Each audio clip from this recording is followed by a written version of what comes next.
हाँ जी बच्चों, मैंने कल आपको हरियाणवी के उपन्यासों के विषय में चर्चा की थी। यहाँ मुझे एक पुस्तक में कुछ और उससे संबंधित सामग्री आज उपलब्ध हुई है, तो उसमें आप देखें कि और मैंने आपको अभी टेक्स्ट रूप में उन सबको भेजा है। इसमें आरंभ में आप देखेंगे कि उपन्यास की परिभाषा, उपन्यास का अर्थ, ये सब दिया हुआ है। फिर बालकृष्ण भट्ट ने उपन्यास को मन बहलाने वाली गुटिका कहा है। तो इस तरह से ये कुछ परिभाषाएं हैं, आगे आप देख रहे हो। उसके बाद जो हमने हरियाणा गद्य साहित्य में उपन्यास की भूमिका पर बात की थी, उसमें हमने राजाराम शास्त्री और श्याम सखा श्याम की बात की थी कि उन्होंने ये उपन्यास लिखे हरियाणवी में। उसके बाद आप देखो, ये यहाँ श्री राजाराम शास्त्री के बाद जो नाम आ रहा है, ये रघुवीर सिंह मथाना का नाम आ रहा है। रघुवीर सिंह मथाना का एक उपन्यास है जिसका नाम है डब डब भर आए नैन। डब डब भर आए नैन, ये भी एक आप अपनी उस कड़ी में लिख लें। उसके बाद जो आप ये फ़ोटो में देख रहे हो, ये फ़ोटो मैं दोबारा भेज दूँगी, थोड़ा सा कट गया है साइड का पोर्शन, कोई बात नहीं। मोहन चोपड़ा उपन्यासकार हुए हैं, फिर कृष्ण मदहोश हुए हैं, फिर शशि भूषण सिंगल, रमेश चंद्र जैन, उनके बाद जय नारायण कौशिक, अमृतलाल मदान, मधुकांत, सुरेंद्रनाथ सक्सेना, राकेश वत्स, हेमराज निर्मम, राकेश वत्स, राजाराम शास्त्री, जिनका हमने झाड़ू फिरी और फफा कुटनी पढ़ा था, और राजवीर सिंह धनखड़, आगे देखें आप, और ज्ञान प्रकाश विवेक और डॉक्टर रत्नचंद्र शर्मा। अब ये जो उपन्यासकार हैं, ये एक पुस्तक में बच्चों दिए हुए हैं। उसमें ये जो उपन्यास हैं, इन बाकी के हमने दो नाम जो किए थे, एक नाम हमने किया था राजाराम शास्त्री जी का, जिनके दो उपन्यास हमने पढ़े थे। एक पढ़ा था झाड़ू फिरी और दूसरा हमने नाम पढ़ा था फफा कुटनी। और उसके बाद हमने श्याम सखा श्याम जी का नाम पढ़ा था, जिसमें था समझनिए की मर।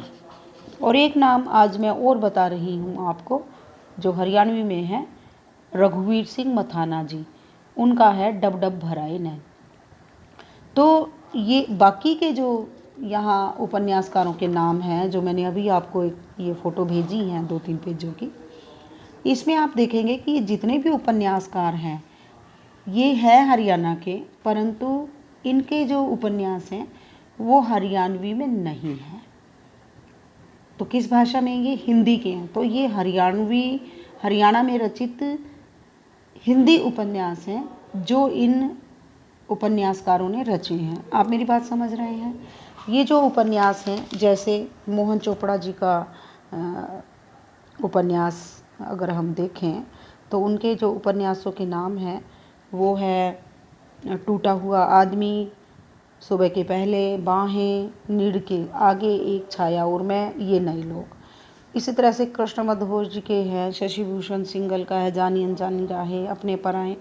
ये जो उपन्यास हैं ये महत्वपूर्ण उपन्यास हैं, लेकिन साथ साथ ये हिंदी में रचे हुए उपन्यास हैं। तो अब बात आती है कि इसमें फ़र्क क्या है। अगर आपको आ जाए हरियाणवी का गद्य साहित्य और उसके अंतर्गत हरियाणवी उपन्यास साहित्य की विवेचना कीजिए। अब यहाँ कुछ एक किताबों में तो केवल, जो मैंने आपको कल करवाया था उसमें केवल जो हरियाणवी में रचे गए उपन्यास हैं, हमने उन उपन्यासों की बातचीत की थी। और यहाँ ये शायद MBD की गाइड है, इसमें उन उपन्यासकारों के भी नाम दिए हुए हैं जिन्होंने हिंदी में अपने उपन्यास लिखे हैं, लेकिन ये जो कवि हुए हैं, ये जो साहित्यकार हुए हैं, ये हरियाणा से संबंध रखते हैं।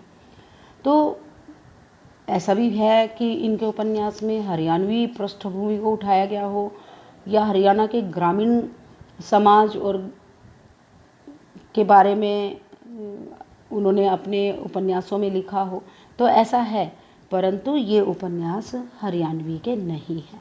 तो आपको बच्चों ये ध्यान देना है कि हमें प्रश्न किस तरीके से पूछा गया है, तो जिस तरीके से प्रश्न पूछा गया हो उसी तरीके से हम इसके जवाब को तैयार करेंगे।